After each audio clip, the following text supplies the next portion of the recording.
guys, my name's Katrina and I'm just going to give you a bit of a review about using natural cycles. I've been using natural cycles for about 16 cycles now, so just over a year, and I've really enjoyed using it. So I just wanted to share my experiences with you and tell you probably the good, the bad, and it's up to you what you want to do. The one thing I think about contraception is that there's no one right choice for everyone, and it's not a one size fits all. Some people really enjoy being on hormonal contraception, they don't find they get any side effects, and that's absolutely fine. Personally, I probably fell into that category and I didn't really experience any side effects, so I was really coming off of it because I wanted to let my body regulate itself. I'd been on hormonal contraception for many years and I felt like it was time to let my body do its own thing. So nobody really speaks about the side effects of coming off hormonal contraception. I was really lucky, my cycles synced up pretty quickly. It was still adjusting, but it was more on a day-to-day basis rather than for months at a time, which some women experience. Some women have several cycles where they don't ovulate, some women have really long cycles for quite a while, so I was very lucky to settle straight in. However, things like acne were really difficult to deal with. I still have some problems with that now. Being on the pill, I never really had any acne, or it was very minor and it didn't really bother me, but I felt that it did bother me coming off the pill, and my skin was a lot greasier. Mood-wise, I think my mood's probably settling down a bit now, but initially it was a bit more unstable just from coming off the hormones.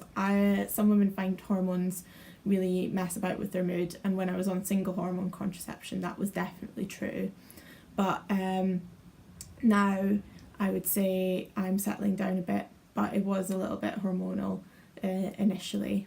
So those are probably the down points to coming off hormonal contraception, and like I said, it's basically what works for you. So if you find that hormonal contraception gives you a lot of side effects, then it's maybe not for you, and if you find that you get on fine with it, that's okay too. I'm not here to tell you what to do with your own body, and it's good that we have lots of choices these days. A lot of people, when I started natural cycles, said that they were convinced that I was pretty much going to get pregnant very soon. I was okay with the idea of having a child, which maybe would have been, but it was certainly not their ideal timing. And they basically said it was the rhythm method, and that's something that it's not. It uses science to help figure out the patterns in your cycle. It takes into account sperm survival, the fact that there can be variation cycle to cycle for women, and it has an error rate. It can't, for example, you can ovulate early, it can't predict that, but it does work on the basis of you and how commonly initially women generally ovulate, and then how likely you do, and it adjusts. So if you have a cycle which is a bit off, it completely adjusts for that. It's very conservative in the beginning as it gets to know you, so it gives you lots of red days. So those are days that you need to have protected sex if you're trying to avoid, or if you're not trying to avoid, it doesn't really matter. And you can learn a lot about your cycle. So you use this little thermometer in the morning, which you get with your annual subscription. It's a basal body thermometer. It has two numbers after the decimal point, and that's to find the small temperature rise that happens when you start to release progesterone. So once you release your egg, you produce a corpus luteum, and that produces progesterone, which is the hormone that maintains the uterine lining for pregnancy if you get pregnant. If you don't get pregnant, that degenerates, you stop producing progesterone and you get your period. So that is then signified by a decrease in your temperature. So natural cycles looks for that increase in your temperature, and once it detects it consistently over a couple of days, you get green days and you're good to go again. It's a really common myth that you can get pregnant any day in your cycle. If you were to ovulate randomly really early, you could get pregnant on a day that you wouldn't expect to, but you can only get pregnant around the time of your ovulation. So that's the 5 to 6 days beforehand, accounting for sperm survival, and then you can't get pregnant after your egg after 24 hours after your egg has been released. So it's a complete myth. Once you have the go for your temperature rise, you're producing progesterone, your egg isn't surviving anymore, so you can have unprotected sex completely safely.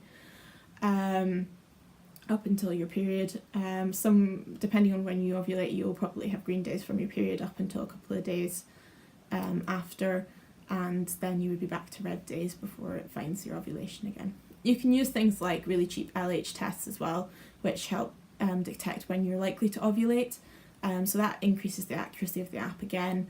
And yeah, so I've really enjoyed using it. I've quite enjoyed letting my body get back to its own rhythm, doing its own thing. It's not for everyone.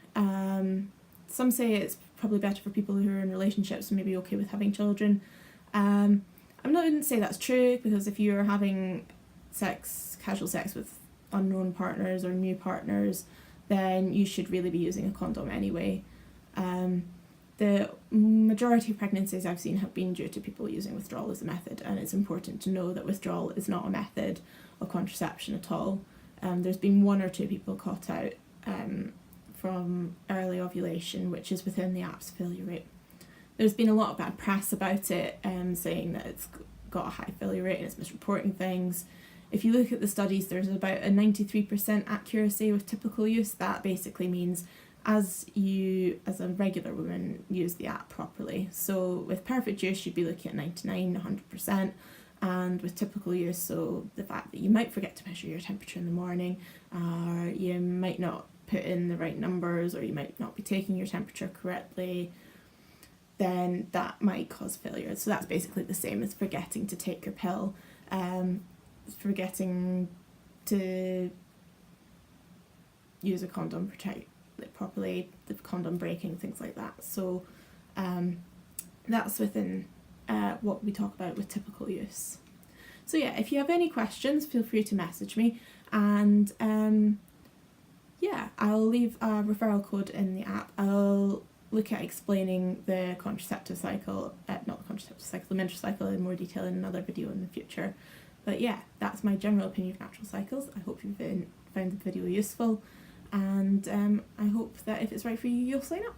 Thanks.